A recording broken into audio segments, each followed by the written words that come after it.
Presiden Prabowo Subianto menargetkan penghematan belanja APBN 2025 sebesar 306,69 triliun rupiah. Menteri Sekretaris Negara Mensesnek Prasetyo Hadi menjelaskan efisiensi anggaran itu salah satunya untuk memperkuat program makan bergizi gratis.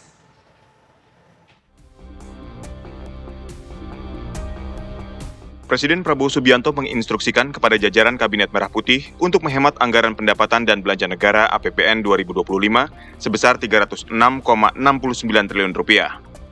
Penghematan anggaran dilakukan dengan memangkas sejumlah pengeluaran belanja di kementerian lembaga hingga dana transfer ke daerah TKD. Kebijakan ini tertuang dalam Instruksi Presiden Nomor 1 Tahun 2025 tentang efisiensi belanja dalam pelaksanaan APBN dan APBD 2025 yang diteken Prabowo pada 22 Januari 2025. Presiden akan menghemat anggaran belanja kementerian lembaga sebesar 256,1 triliun rupiah dan 50,59 triliun rupiah berasal dari alokasi dana transfer ke daerah TKD. Sementara itu, Menteri Sekretaris Negara Mensesnek Prasetyo Hadi menjelaskan soal instruksi Presiden atau Impres mengenai efisiensi anggaran belanja negara. Mensesnek menambahkan, efisiensi anggaran itu salah satunya untuk memperkuat program makan bergizi gratis.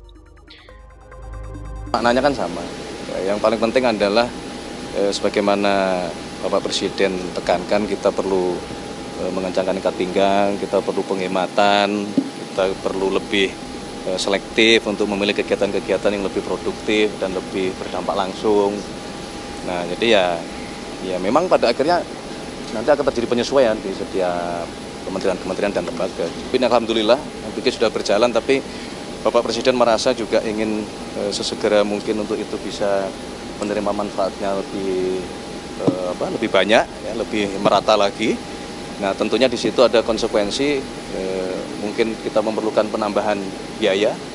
Nah, sehingga dari hasil penghematan yang kemarin kita lakukan, pemerintah lakukan, ya, ada kemungkinan juga nanti akan diprioritaskan juga untuk menambah program makan bergizi.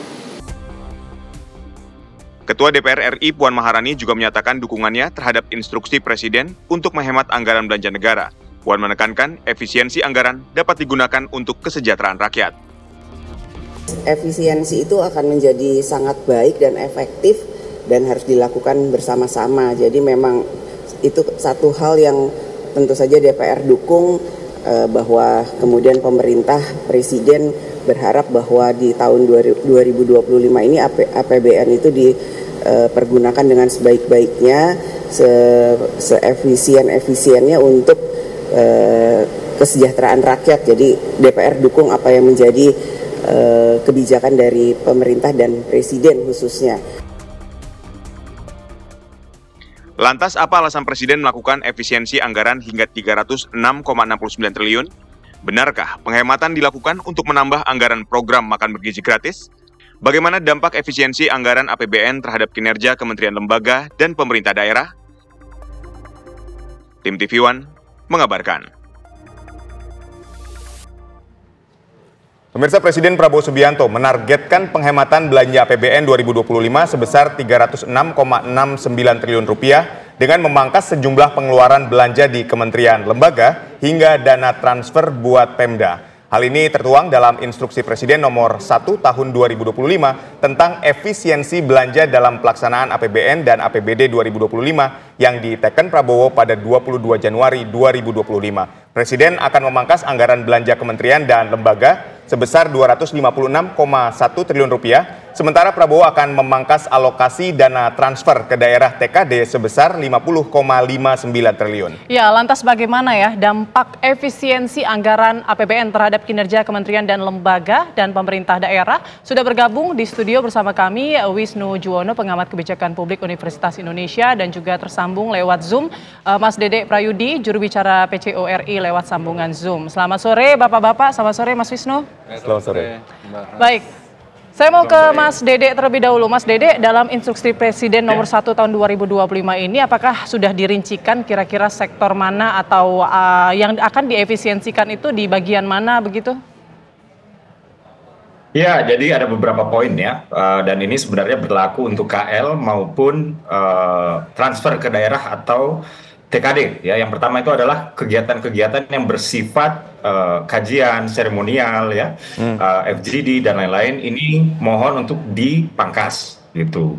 Lalu yang kedua juga ada kegiatan-kegiatan yang sifatnya itu perjalanan dinas, entah itu keluar kota maupun ke luar negeri. Nah, wabil khusus untuk perjalanan dinas ini pemangkasannya lumayan besar, yaitu separuh dari apa yang sudah dianggarkan sebelumnya. Jadi 50% dari anggaran perjalanan dinas para ASN, para menteri, para pejabat negara itu dipangkas. Juga ada seminar-seminar atau acara-acara seremonial, termasuk juga seremonial menyambut tamu-tamu. Misalnya kalau konteks daerah, artinya menyambut tamu negara, tamu dari pusat misalnya, atau dari konteks pemerintah pusat menyambut tamu negara. Jadi seremonial inilah yang kemudian harus dikurangi karena inilah dia salah satu pos-pos anggaran yang sebetulnya kita bisa bikin efisien.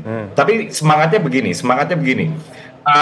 Pemerintahan Prabowo Gibran ini sadar betul ya bahwa program-program hasil terbaik cepat atau PHTC ini adalah program-program yang melibatkan komitmen finansial yang nggak sembarangan. Misalnya program makan bergizi gratis tadi sudah disinggung ya, itu anggarannya 71 triliun rupiah.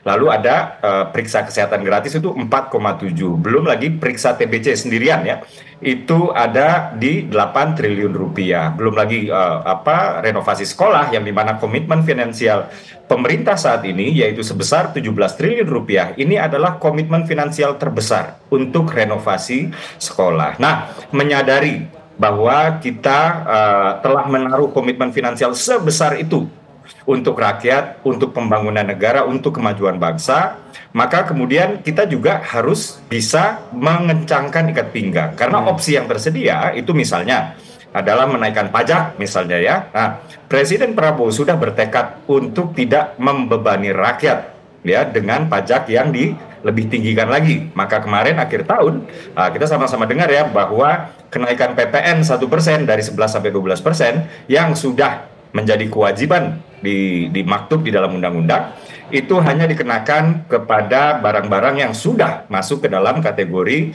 barang-barang yang dikenakan PPNBM atau pajak penjualan barang mewah. Baik, Mas Dede. Nah, opsi kedua yaitu menambah ceiling utang. Nah, Presiden Prabowo itu tidak mau opsi kedua juga. Jadi apa yang dilakukan oleh Presiden Prabowo? Presiden Prabowo lebih memilih untuk menunaikan program prioritas di dalam dokumen Astacita nomor 3, yaitu efisiensi birokrasi.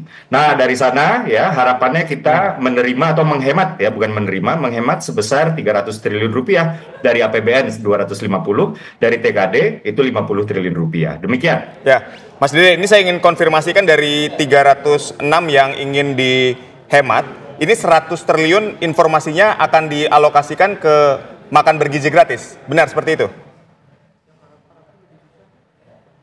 Ya, ini sebenarnya belum final dan belum menjadi rencana ya. Artinya kalaupun memang sudah mulai dibahas, ini belum menjadi rencana. Tapi apabila memang kemudian sudah menjadi rencana, apalagi ketika sudah dialokasikan, nah ini tentu saja kami akan menginformasikan. Tapi yang jelas untuk membiayai program hasil terbaik cepat tersebut, termasuk di dalamnya itu memang ada makan bergizi gratis, termasuk di dalamnya ada swasembada pangan, termasuk di dalamnya ada swasembada beras, swasembada energi maksud saya, termasuk di dalamnya ada kemudian yang tadi sudah saya sebutkan yaitu renovasi sekolah besar-besaran. Dan ini ada 8 poinnya, termasuk juga pemeriksaan kesehatan dan lain-lain. Ini ada 8 poinnya dan tentu saja pembiayaannya besar ya, dan memang untuk pembiayaan poin-poin yang tadi itu, yang program hasil terbaik cepat itu. Salah satunya memang program makan bergizi gratis. Terkait angka, ini masih di dalam tahap pembahasan. Baik, Mas Dede.